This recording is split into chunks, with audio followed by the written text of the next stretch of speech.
శ్రీ విద్యాగణపతయ నమ. శ్రీమాత్రే నమ. శ్రీ ఉమామహేశ్వర పరబ్రహ్మణే నమ. మహాదేవంత్రణయనం భస్మోద్ధూలిత విగ్రహం చిన్ముద్రితకరాంభోజం దత్తాత్రేయం నమామ్యహం. ప్రధానంగా ఈ వీడియో లేని గ్రహణాన్ని చెప్పినటువంటి మహానుభావులకు మాత్రమే. ఆసక్తి కలిగినటువంటి వ్యక్తులు, నిజంగా ధర్మాన్ని ఆచరించేటటువంటి వ్యక్తులు మాత్రమే ఈ వీడియోను పూర్తిగా చూడండి. వాళ్ళకి మాత్రమే అర్థమవుతుంది. ప్రధానంగా లోహానికి సంబంధించినటువంటి వస్తువు ఏదైనా చేసామనుకోండి, ఉదాహరణగా ఒక బిందో ఏదో తయారు చేసామనుకోండి, ఉదాహరణకి ఆ బిందికి సంబంధించినటువంటి విధానంలో ఎప్పుడైనా సరే దానికి సొట్టపడితే నైపుణ్యంతో దాన్ని తొలగించవచ్చు. అదే చిత్రంగా బిందె మట్టితో తయారు చేసినటువంటిది ఉందనుకోండి, దానికి సొట్టపడితే కనుక అది తొలగించేటటువంటి ప్రయత్నం చేస్తే అసలే పనికి రాకుండా పోతుంది. ఎందు గురించని, తయారు చేసే సమయంలోనే మట్టి కుండకి వంకర ఎక్కడుంది, సొట్ట ఎక్కడుంది అనేది చూడాలి.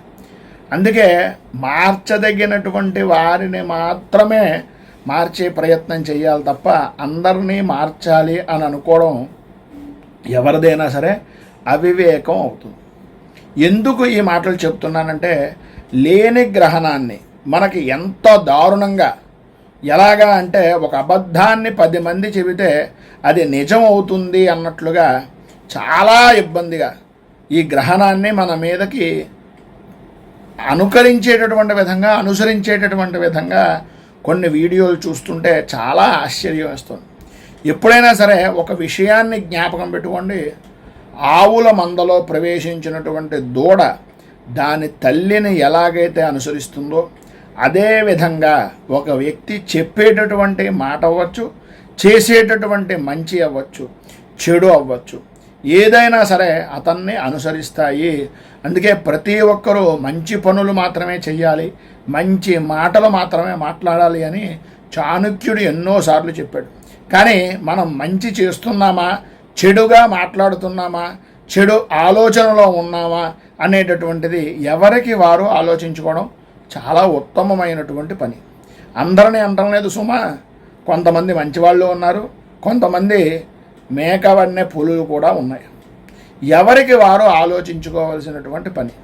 ఒక మనిషి ఒక నిజం అనేటటువంటిది మనం మాట్లాడితే అది అతని గతంలో ఒక భాగం అవుతుంది. అదే మనిషి ఒక అబద్ధం చెప్పినట్లయితే అతని భవిష్యత్తులో ఒక భాగం అవుతుంది. గుర్తుపెట్టుకోండి. చెప్పినటువంటి మాట చిన్నదైనా చాలా పెద్దగా ఆలోచించేటటువంటి వ్యక్తులకు బాగా అర్థమవుతుంది. ఇదో చెప్తాడు కదా, మినిమం డిగ్రీ చదువుకోవాలి అని. ఈ మాట బాగా అర్థమవుతుంది. అలా ఆలోచించుకోండి. మనస్సులో చీకటి ఉన్నటువంటి వాళ్ళకి ఇతరుల జీవితాల్లో వెలుగుని చూస్తే ఓర్వలేని తనం కలుగుతుంది. అందుకే మన పెద్దవాళ్ళు చెప్పేటటువంటి మాట, ఏదైనా సరే మాట ప్రతిరోజు మనకు మంచిది కాకపోవచ్చు. అంటే చెప్పేటటువంటి మాట ఏంటంటే, ప్రతిరోజు మనకు మంచిది కాకపోవచ్చు, కానీ దానిలో మనం నేర్చుకునేటటువంటి పాఠం ఏదో ఒకటి ఖచ్చితంగా ఉంటుంది అని గ్రహించండి. ఇందు గురించి ఈ మాట అంటున్నానంటే, ఖండగ్రాస సూర్యగ్రహణం 21వ తారీఖు 9వ నెల 2025 ఆదివారం అమావాస్య, భాద్రపద బహుళ అమావాస్య, చూడామణి నామక ఖండగ్రాస సూర్యగ్రహణం రాహుగ్రస్తంగా ఏర్పడుతోంది అని. ఈ రాశి వారికి ఇలా అయిపోతుంది, 25 సంవత్సరాల తర్వాత వచ్చింది, 100 ఏళ్ళకు వచ్చింది, ఇంక ఏవో రకరకాల మాటలు. నిజంగా ఇన్ని సంవత్సరాలకు వచ్చిందా లేదా అనేటటువంటిది పంచాంగంలో తెలియజేయరంటారా? ఒక్కసారి ఆలోచించండి. ఈ రాహుగ్రస్త సంబంధమైనటువంటి ఈ సూర్యగ్రహణం అనేటటువంటిది పసిఫిక్ మహాసముద్రం, న్యూజిలాండ్, అంటార్కిటికా, అట్లాంటిక్ మహాసముద్రం, అలాగే ఆస్ట్రేలియాలో జనసంచారం లేనటువంటి ప్రదేశంలోనూ, అలాగే ఫిజీ దేశంలోనూ కనిపిస్తుంది. భారతదేశంలో ఎట్టి పరిస్థితుల్లోనూ కనిపించదు. ఇంక దీనికి ఈ నక్షత్రం వాళ్ళు, ఆ రాశి వాళ్ళు, వాళ్ళకి వీళ్ళకు ఎన్ని నియమ నిబంధనలు చెప్తున్నారు మహానుభావులారా. మీకు సాష్టాంగ నమస్కారం. ఎంత అద్భుతంగా దాన్ని రక్తి కట్టిస్తున్నారంటే, అంటే అదేదో సినిమాలో చెప్పినట్లుగా ఒక వర్గానికి మీరు ఇన్స్పిరేషన్ అంతే. ఇంకంతకన్నా మనం మాట్లాడడానికి కూడా మాటలు రావట్లేదు. అద్భుతమైనటువంటి మాట తీరు. అయ్యి బాబోయ్, ఇంకా చూసుకోండి, ఇంకా భూమి బద్దలేసిపోతుందనంట అద్భుతంగా చెబుతున్నటువంటి మాటలు. దయచేసి విజ్ఞత కలిగిన వ్యక్తులు ఎవరైనా సరే ఈ భారతదేశంలో కనిపించని సూర్యగ్రహణానికి ఎట్టి పరిస్థితుల్లోనూ ఏ విధమైనటువంటి నియమాలు దయచేసి పాటించవలసిన పని లేదు. ఎవరు ఎన్ని మాటలు చెప్పినా నమ్మవలసిన పని లేదు. ఈ సూర్యగ్రహణము అనేటటువంటిది 21వ తారీఖు రాత్రి, అంటే ఇండియాకి సంబంధించినటువంటిది ఐఎస్టీ టైం ప్రకారంగా చూసుకుంటే 22వ తారీఖు ఆంగ్ల లెక్కల ప్రకారంగా 21వ తారీఖు రాత్రి 1:11 నుంచి 3:23 దాకా పడుతుంది. అంటే సూర్యోదయం అనేటటువంటిది సూర్యాస్తమయం అనేటటువంటిది అయిపోయిన తర్వాత పట్టేటటువంటి గ్రహణం. ఏమైనా సంబంధం ఉందా దీనికి? ఇది యూటీసీ అనేటటువంటిది, కోఆర్డినేటెడ్ యూనివర్సల్ టైం అనేటటువంటి దాన్ని ఆధారం చేసుకుంటే సుమారుగా ఆ దేశాల్లో, ఇందాక నేను ఉటంకించినటువంటి దేశాల్లో సాయంత్రం 5:29 గ్రహణం పట్టి రాత్రి 9:50 వరకు ఈ గ్రహణ సంబంధమైనటువంటి సమయం. కొన్ని చోట్ల 7:41 రాత్రి సమయంలో ఈ గ్రహణం పడుతోంది. ఈ గ్రహణం ప్రభావాలు, రాజయోగాలు, 25 ఏళ్ళు, 100 ఏళ్ళు, అదృష్టం, అయ్యో బాబోయ్, ఎన్ని మాటలు, ఏమీ సంబంధం లేదు. అదంతా అబద్ధం, ఇదంతా అబద్ధం. ఎవరు కాదన్నా ఎవరెవరన్నా సరే ఇది మాత్రం నిజం. ఏంటి అబద్ధం అనేదే.